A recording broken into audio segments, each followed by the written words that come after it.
Pour lutter contre le réchauffement climatique, il y a deux leviers possibles. Il y a un levier qu'on va appeler efficacité énergétique, on va consommer moins à service équivalent. Il y a un autre levier qui est la sobriété, où on va finalement accepter une diminution de son confort et qui va produire un gain par rapport à ce défi du réchauffement climatique. Alors pour illustrer ça facilement, la sobriété dans le bâtiment, c'est je diminue ma consigne de chauffage, donc c'est un gain immédiat, mais j'ai diminué mon confort.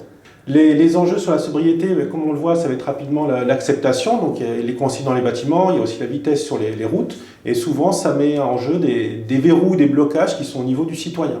Et donc c'est vrai que la mise en place de ces actions de sobriété nécessite que le citoyen prenne part et accepte de faire un sacrifice, si on va appeler un mot, ou un renoncement par rapport à un niveau de confort qu'il a connu.